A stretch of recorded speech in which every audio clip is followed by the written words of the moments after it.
আমার স্টাফদের সঙ্গে, আমার সঙ্গে ডিরেক্টলি কখনো কথা বলেনি সে।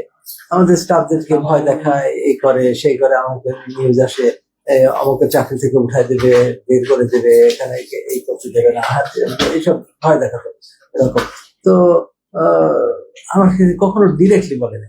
তো এর মাঝখানে কাজ দিতে হবে। আমার এখানে প্রায় 400 স্টাফ কাজ করে, যাদের আমি বেশিরভাগই বলি ক্লিনার কিংবা আপনার ওই ওয়ার্ড বয় কিংবা আয়া সিকিউরিটি, এদের আমি থাকার ব্যবস্থা করে দিচ্ছি এবং 3 বেলা খাবারের ব্যবস্থা করছি, যাতে করে ওরা যে কয় টাকা বেতন পায় বেতনটা যাতে বাড়িতে পাঠাতে পারে, এই উদ্দেশ্য, যে যাতে করে ওরা হয়। এবং যেসব রোগী, আমার বেশিরভাগ রোগী গ্রাম থেকে আসে এবং তারা কিন্তু এত হতদরিদ্র হয় যে বাইরে থেকে যদি 3 বেলা খাবার কিনতে যায় অনেক টাকা খরচ হয়। আমার হয়তো 200 টাকা খরচ হয়, কিন্তু ওই খাবারটাই কিনতে গেলে মানে 1000 টাকা খরচ হবে। তা আমি চিন্তা করলাম যে 200 টাকা দিয়ে আমি এটা আলাদা করে কোনো বিল করি না, ওই বেড ভাড়ার ভিতরে অ্যাডজাস্ট করি। আমি আসলে খুব হিসাব করে এগুলো চলতে হয়। ফলে আমার জিনিসপত্র কেনা কাটা সবগুলো কিন্তু আমার এই বাজার থেকে ক্রয় কমিটির যারা আছে তারাই দেখে শুনে সবচেয়ে কম প্রাইসে ওখানে রুটি কিনে দেবো, আমি ডিম কিনে দেবো, আমি চাল কিনে দেবো। এটা আমি জানছি যখন, তো যে এই বাইরের একটা লোক উনি কি করে এরকম নেতা দেখায়, তুমি বলে যে যুবদল কর্মী, আমরা তো অত জানি না, কাউকে নিতে পারি না এই পাশের রোডে, এবং আরো বলে যে আমি কমিশনারে দাঁড়াবো, এই সেই হাবি যাবে। এবং এখানকার এলাকার যারা তারা আবার চিনে, তো তাদেরকেও আমি বলেছি যে দেখেন এই ছেলেটা তো এই করে, তাদের কথাও শোনে নেয় এরকম। তো আমি যখন জানতে পারি 66 টাকা চাল, 77 টাকা 1 কেজি চালে, আমি কত হিসাব করে এটা খরচ করি। ডিম 1000 ডিম 9500 টাকা, আমি নিজে যাই পরে ওই দোকান থেকে 8100 টাকা। আমাকে তো হিসাব করে চলতে হয়, প্রত্যেকটা জিনিস খুব হিসাব করে, নাহলে পরে চালানো সম্ভব না এরকম। রুটিটাও এরকম, প্রত্যেকটা কলাটাও এরকম, সব এখন তাকে এক্সরে ফিল্ম দিতে হবে, অমুক দিতে হবে, এইসব শুনে আমি সব বন্ধ করে দিচ্ছি। এখন বন্ধ করে দিলে তখন ওই স্টাফকে তুলে নিয়ে যাবে, ওই একে তুলে নিয়ে যাবে, এই সেই হাবি যাবে। এবং হঠাৎ করে একজনকে, ও আমার থেকে 5 লক্ষ টাকা নিচ্ছে, 5 টাকা দিতে হবে, এরকম মানে প্রেশারাইজ করতেছে। এখন ওই স্টাফ থেকে টাকা দেবে, তার মানে হাসপাতাল থেকে তাকে দিতে হবে, এইসব এইভাবে সে এটাকে মানে প্রতিষ্ঠা নিয়েছে। তো প্রথম দিকে অত করতো না, কিন্তু ভয় দেখাতো, বেশ ভয় পেত। আমাদের সিকিউরিটির লোকজনও কিন্তু ওকে ভয় পায়, অনেক বেশ স্বাস্থ্যবান, লম্বা চড়া, আবার অনেকজন লোক নিয়ে আসে সাথে করে, আবার যুবদল কর্মী বলে, আবার কিছু বলাও যায় না। এমনকি এই যে আজকে যে ঘটনা ঘটাইছে, সকালবেলা ভোরবেলা আসছে, সে স্টাফের বাসায় চলে গেছে, হ্যাঁ আমাকে দিতে হবে, দিতে হবে, নাহলে পরে আমার ওই কাজগুলো বন্ধ করে দিয়েছে স্যার, ওই কাজগুলো আমাকে দিতে হবে, এই সেই এরকম। তাকে তো তুলে নিয়ে যাবে, সেই স্টাফটা ভয়ে একটা রুমে বন্ধ করেছিল। আমি পুলিশকে ফোন দেয়া, একে ফোন দেয়া, আমার বন্ধু ব্রিগেডিয়ার জেনারেলকে ফোন দিলাম, আমি এলাকার শেরেবাংলানগর যে আর্মির যে ক্যাম্প ছিল সেখানে জানাইছি, পুলিশে জিডি করছে, আগেই জিডি করা আছে ওর নামে। তারপরে ওই পুলিশই একমাত্র আসছে আমাদের কাছে, কিন্তু ওকে ভয় পায় নাকি ওর সঙ্গে যে ধরা কিংবা ওকে যে নিয়ে যাওয়া, এগুলো কিছুই করে না। তারা বেশ ভীত সন্ত্রস্ত। আমার কাছে মনে হয় they are not actively participate in, যে সে একটা রিসার্চ করতেছে, এই করতেছে, সেটা ধরতে যায় না, কি কারণ আমি জানি না। তারপরে আমি আর্মি ক্যাম্পে ওখানে যে ফোন দিলাম, ওই আর্মি ক্যাম্পে অত অ্যাক্টিভ না এখন। আমি একদম মানে যা পাইছে আমি তাই বলতেছি আর কি, আপনারা বুঝবেন আর কি। তো আমার যে এক বন্ধু ছিল ব্রিগেডিয়ার জেনারেল, তাকে ফোন দিয়ে তারপরে আর্মিকে বলানো হলো। পরে একজনের সঙ্গে কথা হলো, উনি বললেন যে আমি তো এখন এইগুলো সব ক্লোজ ডাউন করা, আমি এলাকা না, ফার্ম গেট এলাকার, এলাকায় কে আছে দেখতেছে। অনেক পরে কেউ একজন আসছিলেন বোধহয়, এসে খবর নিয়েছেন। তো এরকম অবস্থা। পুলিশ আপনাকে আর কি বলেছে, খবর নিয়ে কিছু কোনো ফিডব্যাক দিয়েছিল কিনা? ফিডব্যাক ওই যে বলে যে হ্যাঁ আর কখনো যাবে না এখানে। আমার এক মানে রোগী ছিলেন, উনি অ্যাডিশনাল আইজি, ওনাকে তো সকালবেলায় আমি কয়েকবার ফোন দিয়ে তারপরে পুলিশকে বলায়, তারপরে আরেকজন বন্ধু আছে আমার আত্মীয় হয় ডিআইজি, তাকে দিয়ে ফোন করানো হয়েছিল। তো ওনারা বলে যে না, সিকিউরিটিতে কোনো সমস্যা করবে না, কারো স্টাফের সাথে। এখন স্টাফ মানে তো সিকিউরিটি, তাকে এখন জিম্মি করে তাকে এখান থেকে বের করে দিতে হবে। আমার এখানে 20 বছরের এক একটা স্টাফ তৈরি করতে অনেক লাগে, ওটিতে কাজ করে, খুবই ইম্পর্টেন্ট পার্সন, যে ওটি বিভিন্ন জিনিস বোঝে, করে, সেগুলা অর্গানাইজ করা, এগুলা করতে আরেকটা নতুন স্টাফ তৈরি করা খুব কঠিন। আর এমনি এমনি কেন বিদায় দেবো একজনকে? কত মাস বা কত বছর ধরে আপনি এই ধরনের সমস্যা হচ্ছে? সেই ছেলেটা specific কোনো দাবি কি 5ই ছিল? আগস্টের পর থেকে সে শুরু করেছে, কিন্তু এইভাবে এত অ্যাগ্রেসিভ এত ছিল না। এই ইদানিং কালে সে প্রায় গত 1 মাস ধরে প্রায় বিএনপি সরকার ক্ষমতা আসার পর থেকে তার ক্ষমতা তখন আসেনি, তত্ত্বাবধায়কের সময় বিগত এক হ্যাঁ, তত্ত্বাবধায়কের সময় থেকে 5ই আগস্ট থেকে তখনই সে মানে তারা তো একদম পাওয়ারে এসে গেছে এরকমই তো ভাবছিল।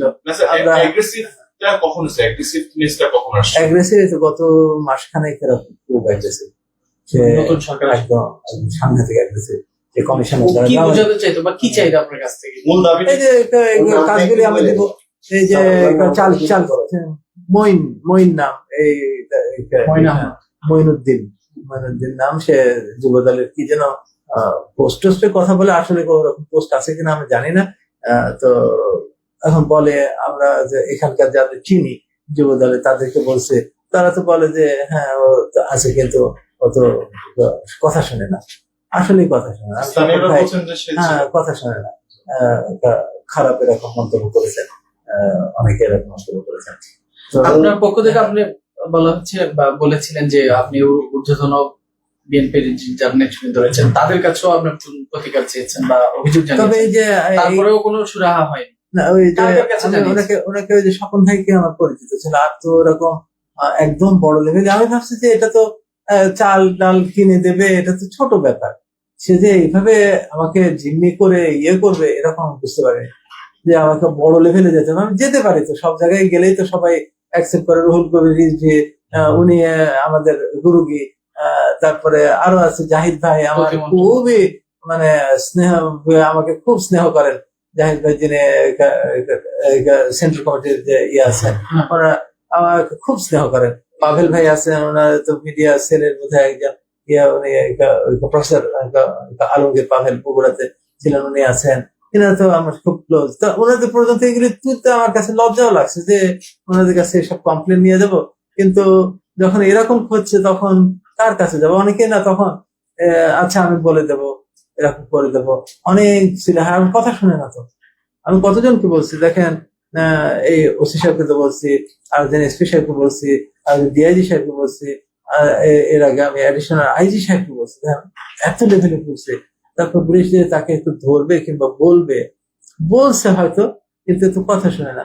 তো সবশেষ কি হলো স্যার? আজকে দেখলাম যে আজকের ঘটনাটা স্যার আজকে ভোরবেলায় সে কটার দিকে, 6টা না 7টার দিকে আসছে হাসপাতালে, এসে ওই ছেলেটাকে খুঁজতেছে। ও মনে করতেছে যে এই ছেলেটা আমার সঙ্গে ওটিতে প্রায় প্রতিদিনই 5, 6, 7, 8 ঘন্টা ওটিতে থাকা লাগে, এই ছেলেটাই আমার কাজটা বন্ধ করে দিচ্ছে, তার রাগ এই জায়গায়। সেই জন্য এই ছেলেটার উপরে, এই ছেলেটাকে এখান থেকে হাসপাতাল থেকে বের করে দিতে হবে, ওর কাছে আমি 5 লক্ষ টাকা পাই, এরকম আমাকে টাকা দিতে হবে, এই সে বলে তার বাসায় গেছে। বাসায় যায়, তারপর ছেলেটা তো ভয় পেয়ে গেছে। বাসা তো আসলে ওরকম প্রোটেকশন থাকে না ওদের, তো ঢুকে ওর ওয়াইফের সাথে ওই ড্রয়িং রুমে বসে আছে। ওই ছেলেটা শেষের ভিতরে, ও এখন অস্ত্র শস্ত্র থাকে কিনা সেটাও তো বলা মুশকিল। এখন এত আবার নিচে ওর অনেকগুলি লোকজন আছে, ভয় পেয়ে আটকায় রাখছিল। পরে আমাকে ফোন দিয়েছে, পরে আমি সব এই আমার হাসপাতালে যে সিকিউরিটি আছে তারা গিয়ে করছে। এরকম করার পরে ও আবার অনেক লোক নিয়ে আসে, টোকাই টাইপের প্রায় 60-70 জন লোক নিয়ে আসে, এই হাবি জাবি করা, সেইগুলি করছে, মানে প্রেশার দেয়া যে তাকে 5 লক্ষ টাকা দিয়ে এটাকে সুরা হবে। এটা তো আমি তো কেন করতে যাবো, আমার তো ইয়ে নেই। তারপর না হলে পারে, অথবা স্যার যদি আমাকে ওই ইয়ে সাপ্লাই দেওয়ার ইয়েগুলি কন্ট্রাক্ট গুলি দিয়ে দেয়, তাহলে পরে হবে, অসুবিধা নেই। এই মেসেজ আমি দিচ্ছি। আপনার বিরুদ্ধে তিনি অভিযোগ করছে আপনি আওয়ামী লীগের দোষক ছিলেন বা আওয়ামী লীগ ট্যাগ দেওয়া হচ্ছে, এইগুলো কি বলেছে? এটার ব্যাপারে যে আমরা 2001 সালে হচ্ছে 1000 ট্রান্সপ্লান্ট সম্পন্ন করি। আমি তো আগে আসলে নীরবেই কাজ করছি, আমি কিন্তু অত বলতাম না। যখন 700, 750 হয় তখন কেউ কেউ বিশ্বাসই করে না। আমি পরে SMS করে করে জানাতাম যে আমাদের 750 হয়েছে, 800 হয়েছে, 1000। তখন শিশির মোড় ছিলেন হচ্ছে প্রথম আলোতে, উনি এসে আমাকে বলে গেছে 1000 হলে আমাকে একটু বলবেন, রিপোর্ট করবো এটা। তো আমি ওনাকে ফোন দিলাম যে আমাদের কিন্তু 1000 অমুক দিন হবে, আপনি বলেছিলেন। কাজে আমি অনেকেই জানতে পারছে, অনেকে আসছে, আমি দিই না, আপনার সঙ্গে যেহেতু কথা দিচ্ছিলাম, উনি আসছে। উনি এসে রিপোর্ট করলেন। ওই রিপোর্ট হওয়ার পরে যমুনা টিভি থেকে আসছিলেন, কে যেন ভাস্কর ভাদুরী, উনি আসছিলেন। উনি আসে সেদিন আমার ট্রান্সপ্লান্ট করি, আমি বলতেছি তাড়াতাড়ি করেন, আমি কিন্তু প্রিপারেশন ছাড়া বলি। তো কি বলছে ওইটাই অনেক ভাইরাল হলো, ফলে দেশে সবাই জানলো এবং ওই ওই ভিডিও দেখে বিদেশেও গেছে। আমাকে দুবাই থেকে ফোন করে, আমাকে আল জাজিরা থেকে আবার আমার সাক্ষাৎকার নিছে ওই ইয়ের পরে।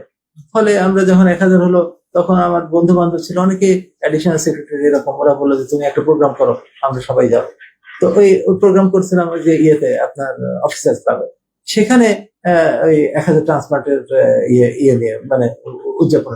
সেখানে তৎকালীন মন্ত্রী ছিলেন কে যেন, ডাক্তার, এই তো 2021 সালে, ও, জানি। না জাহিদ ভাই তো ছিল না, দীপুমণি ছিল, দীপুমণি ছিল হচ্ছে ইয়ে না মানে ডাক্তার ছিলেন।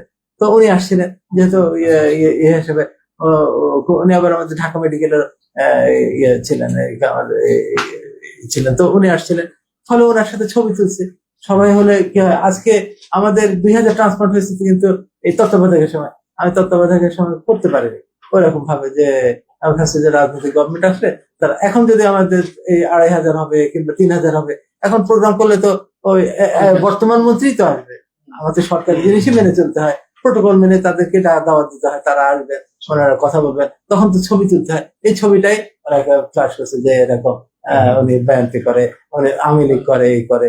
আমি তো সরকারি যখন কাজ করতে হয় কিংবা প্রাইভেট একটা প্রতিষ্ঠান চালাতে হয়, মনে রাখবেন যে প্রতিষ্ঠান কখনো কোনো ইয়ে হয় না।